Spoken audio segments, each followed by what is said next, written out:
ઓમ નમઃ શિવાય. શિવ મહાપુરાણ ઉમા સંહિતા અધ્યાય 24 સ્ત્રીઓના સ્વભાવનું વર્ણન. વ્યાસજી બોલ્યા, હે મુનિરાજ, હવે કૃપા કરીને પંચસુડા નામની અપ્સરા દ્વારા જે સ્ત્રીઓના નિંદનીય બાબતો કહેવામાં આવી છે તેનું વર્ણન કરો.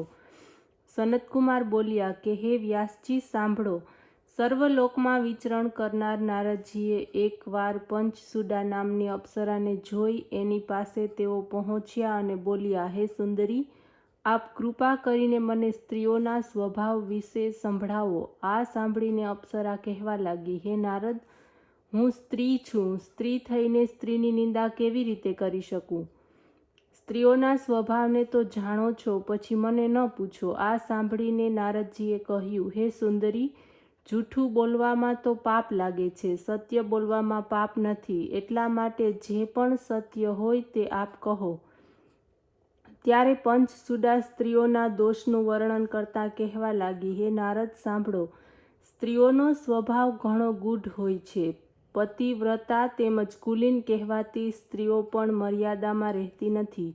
એ તો સર્વ પાપોનું મૂળ છે. સ્ત્રીઓની મોટી દુર્વૃત્તતા તો એ છે કે નિંદિત તેમજ પાપી પુરુષનું પણ સેવન કરે છે.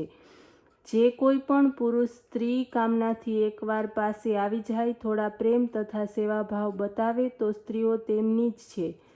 ભયથી, ધમકાવાથી, ધનથી પણ તે ક્યારેય સ્થિર રહેતી નથી. જુવાનીમાં આભૂષણ ઈચ્છનારી, રૂપરાગના ફસનારી, વ્યભિચારિણી સ્ત્રીઓની સોબતના કુલીન સ્ત્રીઓ પણ કુસંગતિ પ્રાપ્ત કરે છે. સંચલ સ્વભાવ તથા સંચલ શ્રેષ્ઠતાઓ કરનારી સ્ત્રીઓ મોટા મોટા વિદ્વાનો તેમજ સમજદાર વ્યક્તિઓને પણ ધૂળમાં મેળવી દે છે. પ્રાણીઓને મારવામાં કાળ ક્યારેય સંતોષી હોતો નથી, તેવી રીતે સ્ત્રીઓ પુરુષોથી ક્યારેય પણ તૃપ્તિ પ્રાપ્ત કરી શકતી નથી. હે નારદ, સ્ત્રીઓમાં તો સર્વથી ગૂઢ વાત એ છે કે પરપુરુષને દેખીને જ એમની બુદ્ધિમાં વિકાર ઉત્પન્ન થાય છે, જેના કારણે તે પાપમાં પ્રવૃત્ત થાય છે. અને ત્યારે તો તે કામના કરનાર ધન દાતા, માન, શાંતિદાતા, રક્ષક તેવા પોતાના પતિનો પણ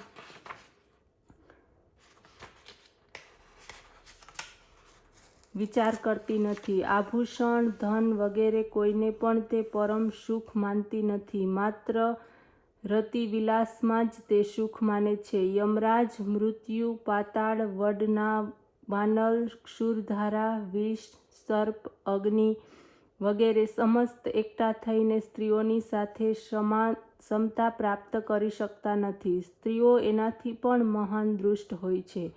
હે નારદ, બ્રહ્માજીએ પંચ મહાભૂતોની રચના કરી, સંપૂર્ણ લોકની રચના કરી, સ્ત્રી પુરુષની રચના કરી, અન્ય પ્રાણીઓના ગુણો પણ રચ્યા, પરંતુ સ્ત્રીઓમાં તો દોષ જ ભર્યા. હે નારદ, સ્ત્રીઓની કુટિલતાની વાત હું ક્યાં કહું? શ્રી સનતકુમાર બોલ્યા, હે વ્યાસ, આ પ્રમાણે પંચસુડા સ્ત્રીઓના વિશે વચનો સાંભળીને નારદને સ્ત્રીઓની બાબતમાં વૈરાગ્ય આવી ગયું. ઓમ નમઃ શિવાય.